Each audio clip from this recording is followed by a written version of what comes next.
بسم اللہ الرحمن الرحیم۔ السلام علیکم ناظرین۔ دی پنجاب رینٹڈ پریمیسز ایکٹ 2009 کی سیکشن 5 ہم نے ڈسکس کی تھی پچھلی ویڈیو میں۔ اب سیکشن 6 کے بارے میں بات کریں گے جو ڈیل کرتی ہے contents of Tennessee agreement. Agreement جب کوئی تحریر کیا جا رہا ہو تو اس کے کنٹینٹس کیا ہونے چاہیے، کیا کیا کنٹینٹس اس میں لکھنا ضروری ہے جو بہتر ہے۔ شیل کا ورڈ ہے، شیل کنٹین۔ تو اس سے پہلے آپ کو بتاتا چلوں کہ آپ نے ہمارے چینل سیکھ لیتے ہیں کو سبسکرائب نہیں کیا تو آپ کر سکتے ہیں تاکہ فیوچر میں آنے والی ویڈیو سے آپ بر وقت مستفید ہو سکیں۔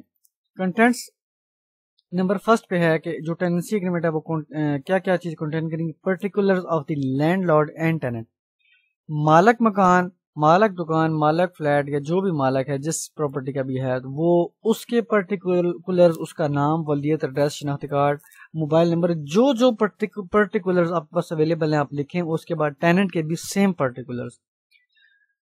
سیکنڈ پہ ڈسکرپشن آف دی پریمیسز، جو پراپرٹی جو ہے رینٹ آؤٹ کی جا رہی ہے، اگر فلیٹ ہے تو اس کا نمبر ہوگا، اگر گھر ہے اس کا بھی نمبر، گلی نمبر، جو بھی اس کی ہوتی ہے، محلہ، علاقہ، تحصیل، ضلع۔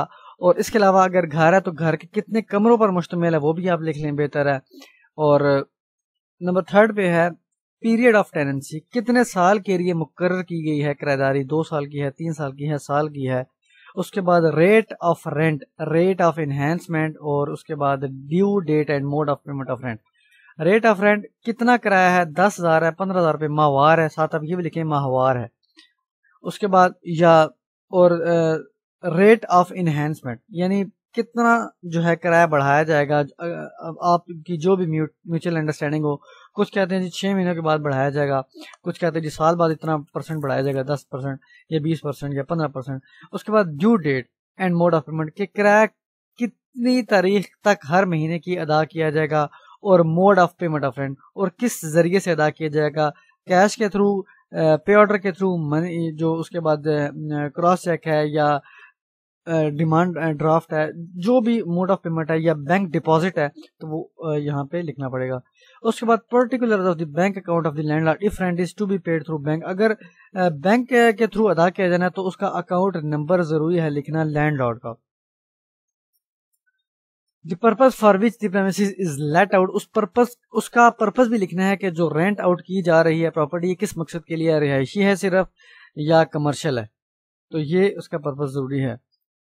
اور اگر کمرشل ہے تو آپ یہ بھی لکھ سکتے ہیں کہ کمرشل بیس پہ، اور یہ صرف یہی کام جو ہے کرنے کا مجاز ہوگا۔ اگر مثال کے طور پہ گارمنٹس کے لیے شاپ دی جا رہی ہے تو آپ یہ لکھ سکتے ہیں کہ صرف گارمنٹس کا یہ کام کر سکتا ہے، یا موبائل شاپ ہے، یا جو جیسے بھی وہ مالک، اس کی مالک اور ٹیننٹ کی میوچل انڈرسٹینڈنگ ہو یا مالک کی مرضی۔ اور اس کے بعد amount of advance rent, security اور پگڑی، اور جو بھی ایڈوانس رینٹ ہے، سیکیورٹی، پگڑی کوئی ادا کی گئی ہو تو وہ بھی اس میں درج کریں۔ اب سب سیکشن بی ہے if the tenure of tenancy is fixed but rent is fixed only for a part of the tenure۔